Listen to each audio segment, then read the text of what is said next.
Hello बच्चों, आज हम लोग इंटरमीडिएट में मैट्रिक्स मेथड से इक्वेशनों को सॉल्व करना सीखेंगे। ठीक है ना। बहुत इंपॉर्टेंट क्वेश्चन है, लगभग हर ही साल आता है मैट्रिक्स मेथड से इक्वेशनों को सॉल्व करने के लिए, और लॉन्ग में आता है 8 नंबर का क्वेश्चन जो है वो श्योर आता, या तो इनवर्स निकालने को पीछे आ जाएगा या मैट्रिक्स मेथड से इक्वेशन सॉल्व करने को आती है। तो आज हम लोग मैट्रिक्स मेथड से इक्वेशंस को सॉल्व करना सीखें। ठीक है ना। तो उनको ध्यान से देखें। हमारे पास ये 3 इक्वेशंस दे रखी हैं। इन इक्वेशनों को हम लोगों को नॉर्मल करना तो हम सीखे ही होंगे पहले। अब अपन लोगों को इन इक्वेशंस को मैट्रिक्स मेथड से सॉल्व करना है। तो हमारे पास ये 3 इक्वेशन है। इक्वेशन नंबर ये 1 हो गई, ये 2 हो गई। लॉन्ग क्वेश्चन है, ध्यान रखना है। ठीक है ना। इक्वेशन नंबर 3 हो।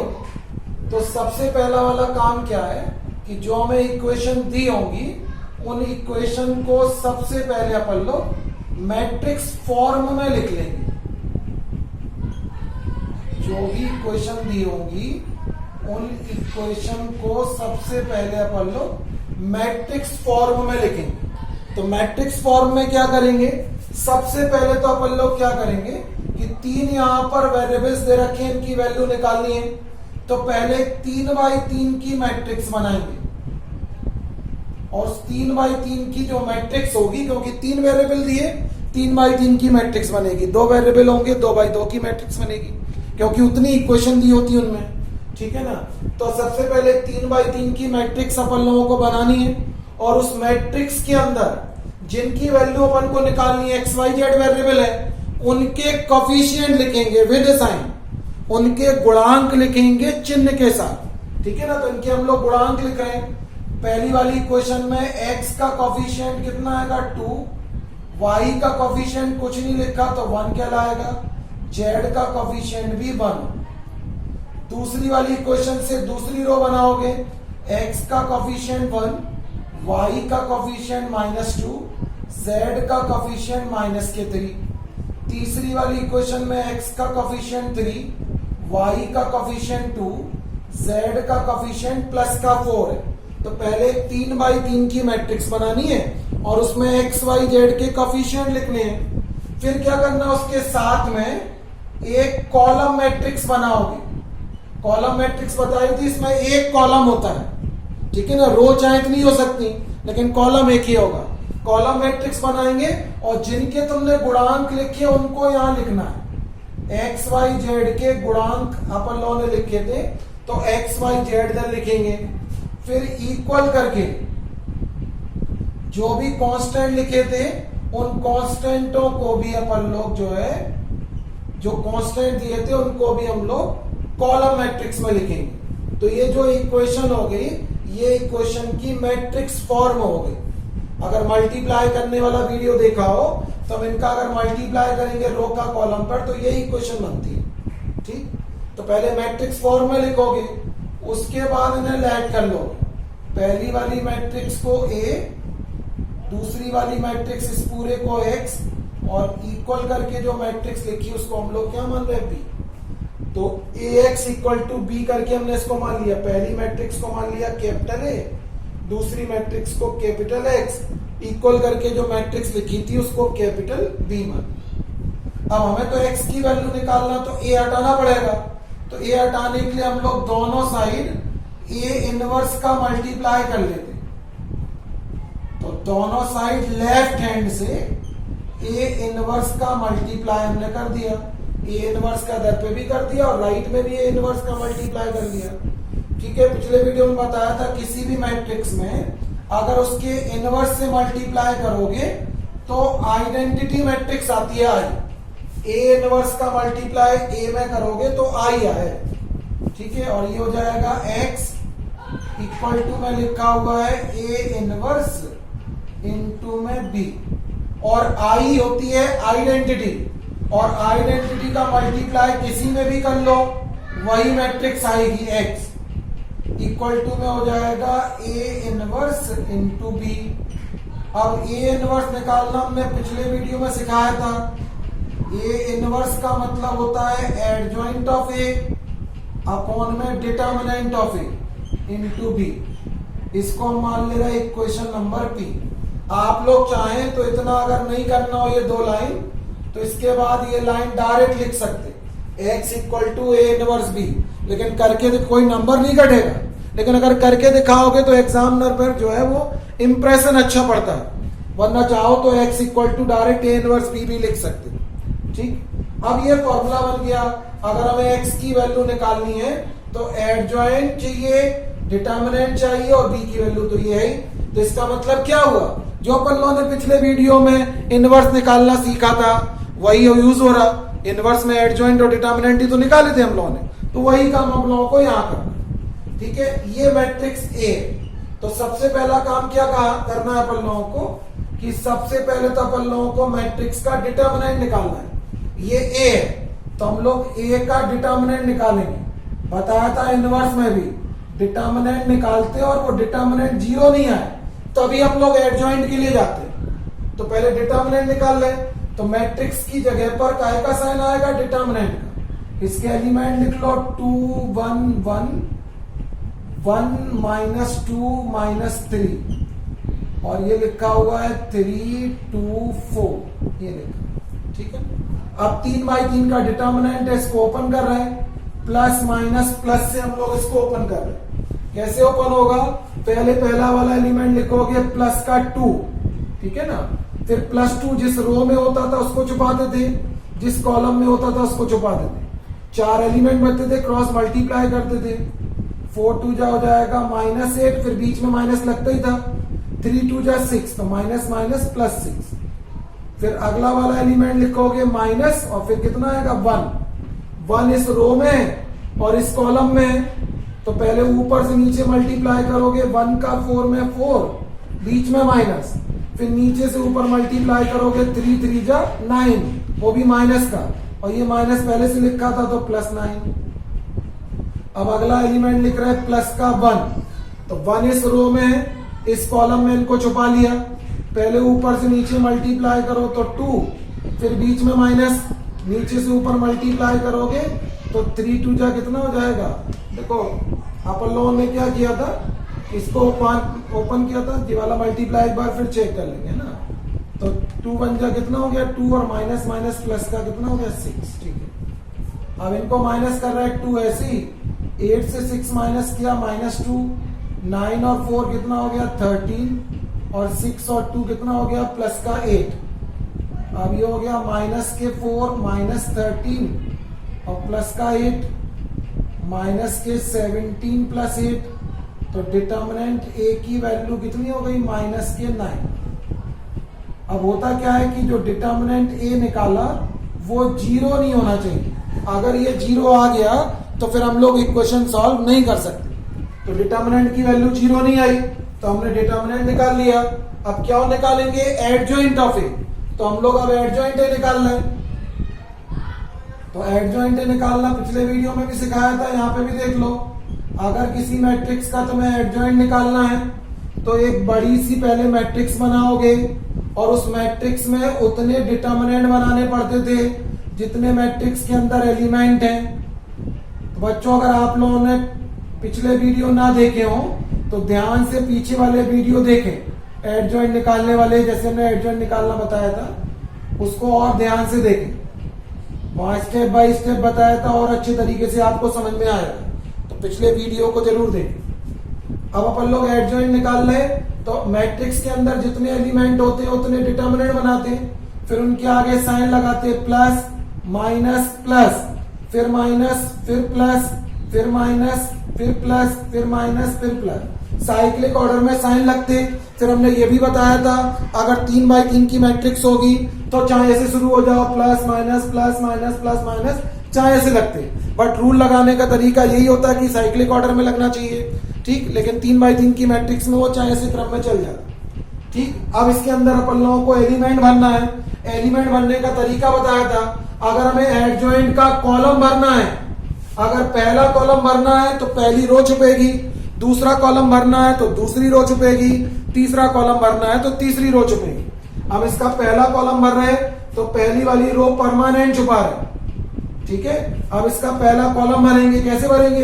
एक एक कॉलम छुपा दिया। पहले पहला कॉलम छुपाया, कितना लिखा? -2 -3 2 4। फिर दूसरा कॉलम छुपाओ, कितना बचा? 1 -3 3 4। फिर तीसरा कॉलम छुपाओ तो आएगा 1 -2 3 2। पहली वाली रो परमानेंट छुपाई, फिर पहला कॉलम भरा।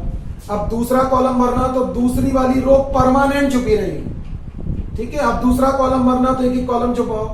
पहले पहला कॉलम छुपाया तो 1 1 2 4 बचा। दूसरा कॉलम छुपाओगे तो 2 1 3 4 बचेगा। फिर तीसरा कॉलम छुपाओगे तो 2 1 3 2 2 1 3 और 2। ठीक, अब अपन लोगों को तीसरा कॉलम भरना तो तीसरी रो परमानेंट छुपा लो। पहले पहला कॉलम छुपाया, क्या आएगा? 1 1 -2 -3। फिर दूसरा कॉलम छुपा लो तो 2 1 1 और -3। फिर तीसरा कॉलम छुपाओ तो 2 1 1 और -2। अब इनको अपन लोग ओपन कर रहे हैं तो इतना पहले नोट करेंगे। लॉन्ग क्वेश्चन है तो नोट करना पड़ेगा, ठीक है ना, क्योंकि हमें रब करना पड़ेगा तभी वो बोर्ड पे बनेगा। एक बार में बोर्ड पे नहीं आता है, ठीक है ना। तो अभी हम लोग इक्वेशन पी को ध्यान रखेंगे और इन इक्वेशनों की जरूरत पड़ेगी। इसको हम रब कर ले रहे हैं और उसके आगे सॉल्व कर रहे हैं, ठीक है। तो ये क्या निकल रहा था अपना? Adjoint of A. Adjoint of A निकल रहा था, इसकी कैलकुलेशन कर रहे हैं। ये इक्वेशन हम इसलिए लिखे हैं कि अभी हमें जरूरत पड़ेगी इन इक्वेशनों आंसर चेक करने के लिए, ठीक। तो एडजॉइंट ए लिख रहा है, इसको सॉल्व कर रहे हैं। आगे का साइन है प्लस का, इसको ओपन करो पहले। 2 4 जा हो जाएगा -8, फिर बीच में माइनस का साइन, 3 2 जा 6, माइनस माइनस प्लस 6। फिर अगले के आगे माइनस लगा, पहले ऊपर से नीचे मल्टीप्लाई करो, प्लस का 4, फिर बीच में माइनस, 3 3 जा कितना होगा? -9, तो माइनस माइनस हो जाएगा +9। फिर अगला साइन प्लस का है, पहले 1 का 2 में मल्टीप्लाई करोगे तो 2, फिर बीच में माइनस, और ये 3 2 जा कितना होगा? -6, तो माइनस माइनस +6। अगले वाले को ओपन कर रहे हैं, आगे माइनस का साइन है, पहले ऊपर से नीचे मल्टीप्लाई करोगे, 4 का 1 में 4, फिर बीच में माइनस, 2 का 1 में मल्टीप्लाई करोगे तो 2। फिर अगले वाले में माइनस का प्लस का साइन आएगा, आगे ऊपर से नीचे मल्टीप्लाई किया, 4 2 जा 8, बीच में माइनस होता ही है। फिर 3 का 1 में करोगे तो 3, फिर माइनस, यहां मल्टीप्लाई करो, 2 का 2 में 4, बीच में माइनस, 3 का 1 में करोगे तो 3। फिर आगे प्लस का साइन है, यहां ओपन कर रहे हैं, 1 का -3 में करोगे -3, माइनस का साइन आता ही है। फिर -2 का 1 में करोगे तो -2, और ये माइनस पहले से है तो प्लस का 2। फिर आगे माइनस का साइन, ठीक है ना। अब इसको मल्टीप्लाई करो, 2 का -3 में -6, फिर बीच में माइनस, 1 का 1 में मल्टीप्लाई करेंगे तो 1। फिर प्लस का साइन, ऊपर से नीचे मल्टीप्लाई करो, 2 2 जा -4, फिर बीच में माइनस, 1 का 1 में मल्टीप्लाई करेंगे तो 1 हो जाएगा। अब इसी को देख ले रहे हैं, तो ये हो गया adjoint of A equal to कितना हो जाएगा? -8 से 6 माइनस करोगे तो -2, 9 का 4 में मल्टीप्लाई होगा तो 30, ऐड होगा तो 13, और साइन माइनस का है तो -6 और 2 कितना हो जाएगा? 8, ठीक है ना। अब यहाँ पे 4 से 2 माइनस करोगे तो -2, 8 से 3 माइनस करोगे तो 5, 4 से 3 माइनस किया तो -1, -3 में 2 ऐड करोगे -1, -6 और 1 -7, लेकिन बाहर माइनस है तो +7, +4 और 1 -5। ये हमारे पास क्या निकल गया? एडजॉइंट। अब हम इक्वेशन पी को यूज करेंगे सॉल्व करने के लिए। From equation number P, equation number P में क्या था? x इक्वल टू 1 डिटर्मिनेंट ए, 1 अलग कर ले रहे, एडजॉइंट ए अपॉन डिटर्मिनेंट ए लिखा था, उसको 1 डिटर्मिनेंट ए अलग कर लिया। अब इन सब की हम लोग वैल्यू पुटअप कर रहे हैं, ठीक है ना। फिर आप रब कर लेंगे क्योंकि वैल्यू पुटअप करना है। इन सबको हम लोग हटा रहे हैं, डिटर्मिनेंट की वैल्यू याद रखेंगे -9, ये सब हम हटा ले रहे हैं। आप लोग जब नोट करेंगे तो वीडियो को रोक के ही नोट करेंगे।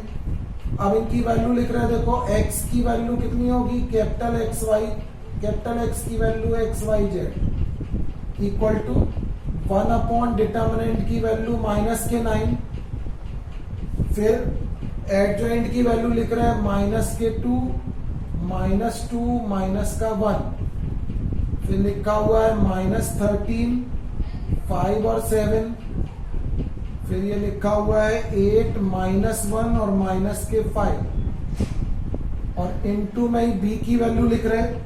बी की वैल्यू कितनी थी 1 1 और 5, नोट करेंगे पीछे से बी की वैल्यू, वरना बी की वैल्यू यही थी जो आगे इक्वल में लिखे।